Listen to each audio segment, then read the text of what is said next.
Welcome to the deep dive. If you lead a field service organization, your core ambition is pretty clear. Growth. You want more customers, more technicians out there, and, well, higher revenue. Right. And on paper, on a spreadsheet, scaling looks almost easy. Yeah, it does. But the reality is that the kind of, let's call it informal agility, that works great when you have maybe 20, 30 technicians, where managers can juggle schedules and dispatchers know everyone.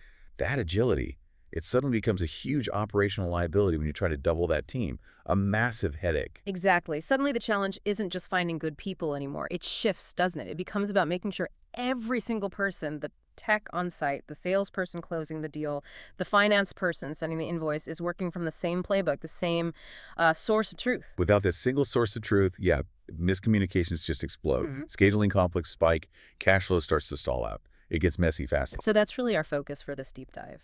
How do you make that growth predictable, scalable, and maybe most importantly, profitable instead of just painful? And we're specifically looking at how tightly integrating your CRM, your customer relationship management system, with your FSM, your field service management platform. I think maybe HubSpot connected to something like Dusk FSM, how that integration forms the essential backbone you need to scale properly. Okay. So we're going to unpack those often hidden costs of scaling without that structure. And we'll detail the specific workflows that integration automates to really stabilize and accelerate things. Right. Let's start with those warning signs then, because a lot of leaders think, growth solves everything. But in field service, just throwing more people at the problem, that kind of unstructured expansion, it brings these invisible costs that just chew away at profitability and, honestly, customer loyalty too. Yeah, they do. So if you're listening and nodding along, maybe recognizing some symptoms, here are the 5 big ones that might already be eating your margins. We sometimes call these the silent killers of scaling. And the tricky part is they rarely show up as a neat line item on your P&L. Right? Yeah. They're hidden in overhead, in rework, in just general frustration. Okay, so what's the first symptom you usually see crop up? Well, the first silent killer is what you could call the productivity paradox. It sounds counterintuitive, but when you just hire more people without fundamentally changing the workflow, you hit diminishing returns almost immediately. Managers get stretched incredibly thin. Technicians end up spending valuable billable time trying to sort out conflicts or chasing dispatch for updates or just trying to figure out a fuzzy work order instead of actually doing the job. So you get this illusion of growth, but the actual output per person drops. Precisely. The efficiency per head goes down, sometimes dramatically. But hang on, if I'm running a smaller firm and I'm trying to scale up, isn't it maybe cheaper, in the very short term, to just hire one more admin person to handle the invoicing manually? Why is that a false economy? Because that leads you straight into the second killer, fragmented communication and operational silos. Okay.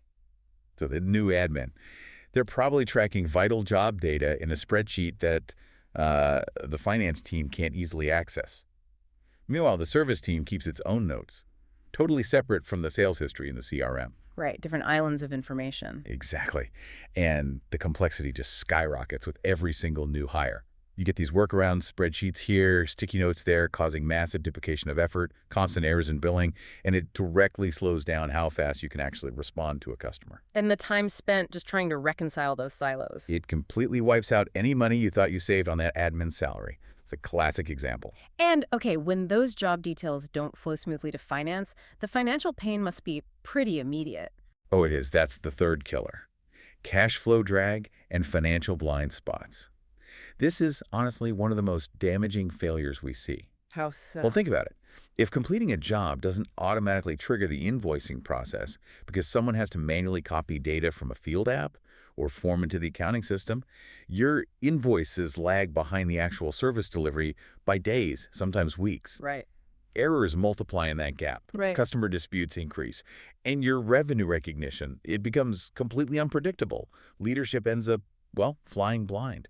They can't accurately forecast. They can't allocate resources strategically because the financial picture is always lagging. And the customers definitely feel that instability, don't they? Absolutely. That brings us to killer number 4, customer experience erosion. Like when you're small, those personal relationships you build, they can often mask clumsy internal processes. Sure, you can smooth things over. Yeah. But as your customer base grows, those process gaps become painfully visible. Think about getting an incorrect invoice weeks after the job was done, or having your appointment rescheduled last minute because the dispatcher didn't realize the first tech didn't have the right specialty. Mm. That kind of stuff. It erodes trust incredibly quickly. You go from being seen as a reliable partner to, well, just another unreliable, maybe even chaotic vendor. And finally, there's the internal stress test, the human cost of all this. Yep. Killer number 5. Burnout and leadership bottlenecks. Growth without proper structure puts just unsustainable, chaotic demands on your managers. They end up spending all day putting out fires, resolving escalations, chasing down data, instead of actually leading and strategizing. They become reactive, not proactive. Totally. And meanwhile, your technicians, Yeah. they're facing unpredictable schedules. They often feel disconnected from the bigger picture, and that leads directly to high talent attrition. When your best people start leaving because the system is just too stressful, well, your ability to deliver on any growth promises basically collapses. So it's really clear these aren't just isolated problems. It's like a domino effect, isn't it? Lower productivity feeds into communication breakdowns, which slows down cash flow, which then annoys customers. It's a vicious cycle. It creates this kind of organizational growth fatigue. And honestly, it becomes an active threat to the company's long-term survival. Wow. So the goal isn't just more growth, it's structured, predictable growth. Okay, so we've outlined the liability, the danger zone. How do we flip that? How do we turn this fear into actual leverage? What's the fundamental thing that separates the businesses that seem to stall out around, say, 50 technicians from those that thrive well past 100? It really comes down to a decision they make early on. Usually it's the decision to invest proactively in their systems and workflows. Building a truly scalable foundation means that growth actually multiplies your capacity instead of just magnifying all the existing inefficiencies. So it's about building that structure into the business's DNA from the start. Exactly. So you're not trying to retrofit chaotic processes later when you're already under immense pressure. Okay, let's explore that. What are the big shifts, the transformations you see when businesses embed this kind of scalable foundation early on? The first one you mentioned is moving from headcount dependence to workflow leverage. What does that look like? This is absolutely critical. It means you stop hiring people just to handle the ever-increasing administrative burden that comes with scale. Right. Instead, you invest in systems that centralize job scheduling, automate how work orders are assigned, maybe standardize reporting. This drastically reduces the admin load. It means every new technician you onboard, they become more productive more or less instantly because the system supports them. And that directly tackles the silo problem we talked about earlier. It does, which leads to the second shift, moving from fragmented communication to unified data flow. Integration is really the bedrock here. By tightly connecting the CRM, which holds all the customer context, the FSM for operations, and your financial systems, data just flows seamlessly, instantly. Your service team sees real-time customer history when they get a job. Finance gets all the job details the second the work is marked complete. No more chasing. You know, if I'm listening to this, that next shift you mentioned, going from reactive cash flow to something proactive, that sounds like potentially the single biggest competitive advantage you could have in this industry. It absolutely is. I agree. The third shift is from cash flow drag to real-time revenue visibility.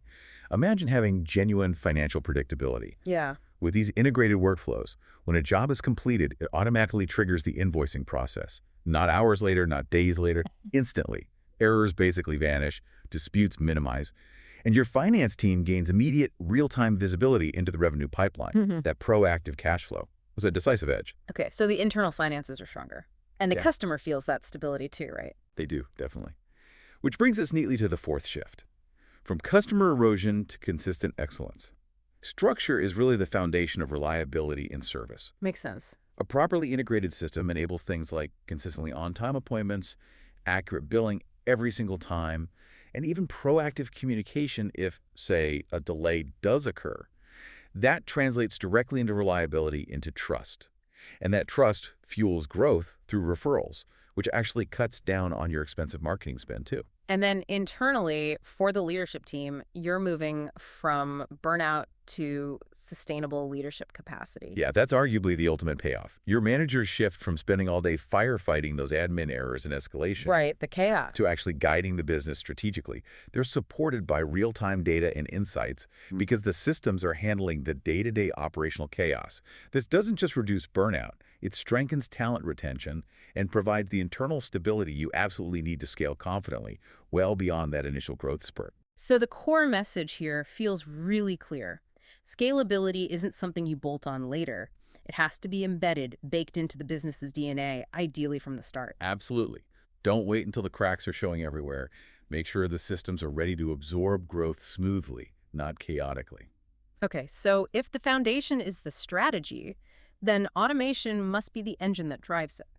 We know those manual processes, the endless phone calls, the thread sheets, maybe even sticky notes on a whiteboard, they just become unsustainable bottlenecks once you get past, say, 50 technicians. They really do. So which specific workflows, in your experience, consume the most time and offer the biggest bang for the buck when you automate them? Yeah, predictable growth really hinges on automating the moments where friction is highest. And typically that means three key areas: job creation, scheduling, and invoicing. Automating just these three can completely shift the rhythm of the business. Okay, let's dig into the first one. Job creation, you called it the instantaneous digital handshake. What's the friction there usually? Well, think about the manual way. A salesperson closes a deal, maybe hands off some paperwork or sends an email with details. Then an admin has to manually take that info and build the job order in the FSM system. Then the technician waits for that order. It's slow, it's clunky, and it's ripe for errors. Yeah, things get dropped. Exactly. With CRM-FSM integration, it's instantaneous. A deal marked closed won in your CRM, like HubSpot, automatically triggers the job creation in the FSM system, say Dusk FSM. And it pulls over all the necessary customer details, service requirements, everything, Right. instantly. Right, no more info slipping through the cracks. None. Okay, so that saves the admin hours. What about the field team? How does automation improve scheduling when that sounds like a nightmare to do manually at scale? What it is. That's the second key workflow, scheduling. AI-powered precision matching.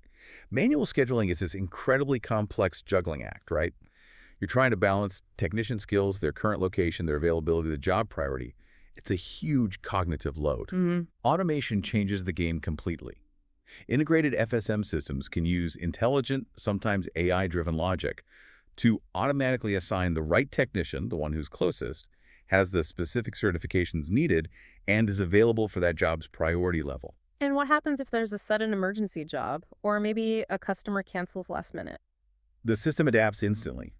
It can reallocate jobs on the fly, automatically update the technician's schedule on their mobile device. This cuts down travel time significantly, increases the number of jobs completed per tech per day, all without adding more administrative overhead. It's capacity expansion through intelligence, not just headcount. Makes sense. And finally, closing that loop, getting rid of the lag between finishing the work and getting paid. Automated invoicing. Yeah, we talked about that cash flow drag earlier. Automation obliterates it. As soon as a technician marks a job as complete in their mobile FSM app, the invoicing process triggers automatically. It populates the line items directly from the scope of work that was logged. Finance gets immediate visibility. The customer gets an accurate bill promptly, and your company's liquidity improves almost instantly. So automating these three, job creation, scheduling, and invoicing, that's really the mechanism that shifts a business from just constantly chasing tasks to actually orchestrating controlled, predictable growth. That's it. It creates a smooth, consistent flow of work right from the moment a deal is signed all the way through to the moment the payment is received. No bumps, no gaps. Okay, so if automation is the engine, let's talk about the payoff on the front line. We've discussed those frustrating silos between sales, service, and finance. Why is integration so essential to actually breaking them down? Well, fundamentally, it's about eliminating the need for handovers. Disconnected systems force teams into these painful, inefficient handovers. Okay, sales did its part, now toss it over the wall to service. Service is done, now someone needs to tell finance. Right, and information gets lost at each handover. Always. It leads to incomplete job details, missing context, constant reconciliation efforts, integrated FSM CRM systems. They replace those clunky handovers with a continuous flow of information. A confirmed deal instantly informs service operations. Completed work instantly informs finance. It just flows.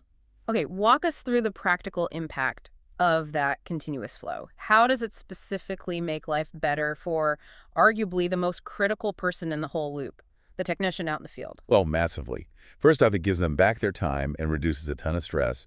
A tech starts their day, looks at their mobile app, and has total clarity. They see their auto-writer jobs, they have customer contacts pulled directly from the CRM history, they have access to all the required service details right there. So they're not spending the first hour of their day on the phone chasing the dispatcher for missing information or directions. Exactly. And no more juggling stacks of paperwork either. They log their notes, maybe capture photos of the work, update the job status, all directly into the mobile FSM app right there on site. Those hours that used to be wasted at the end of the day filling out paper forms or trying to update spreadsheets, they're basically done in minutes. That frees up critical capacity for actually doing more service work. And for the customer on the receiving end, that translates into what? Enhanced real-time responsiveness. Yeah, it's the difference between the customer making a panic phone call asking, "Where's the tech?" versus getting a proactive notification from the system saying, "Hey, the technician is running 15 minutes late due to unexpected traffic." Right, managing expectations. Precisely. Or, if a repair takes longer than expected, the system can automatically update the customer. It builds trust through transparency. And because all those field updates, job status, parts used, time spent sync back automatically to sales and finance, the technician's efforts are immediately visible and directly influence things like revenue recognition and even customer satisfaction scores. This visibility also helps managers provide better coaching and ensures that service quality is something that continuously improves based on real data. This really all seems to converge on making growth predictable, like you said, instead of just painful and chaotic. So for leaders who are listening, maybe they're at that 20 technician mark and aiming for 100, the pathway forward seems really defined by adopting these kinds of systems. It absolutely is. We can probably summarize the essential steps, maybe 4 key actions the leaders need to take to embed this predictable growth into their operations to make sure their business is actually ready to absorb that scale when it comes. Okay, lay them out for us. What are the 4 steps? All right. First, embed CRM-FSM integration early. Don't wait. You need to create that unified view of sales, service, and finance before those operational silos get deeply entrenched. Waiting until you hit 100 technicians means you'll be fighting entrenched habits and organizational resistance. It's much harder then. Okay, integrate early. What's second? Second, automate before you add headcount. Use automation strategically. Focus specifically on those critical, high-volume, repetitive workflows. We talked about job creation, scheduling, invoicing. Use the tech to expand your capacity exponentially without just piling on more administrative strain and cost. Makes sense. Automate first. Third, standardize technician workflows. Consistency is absolutely key, especially for customer loyalty and operational predictability. You need to establish clear, standardized processes for how technicians provide updates, how they log information, how they communicate from the field. This ensures a uniform, high-quality customer experience every single time, across every job. It also boosts things like first-time fix rates. Right. Standardize the front line. And finally, it sounds like there's an ongoing discipline required. There is. Step 4 is measure and refine continuously. Use the data that your newly unified platform provides. Track those key operational metrics, things like first-time fix rates, invoice cycle times, technician utilization rates. Use that accurate, real-time data to continuously find bottlenecks and improve your workflows.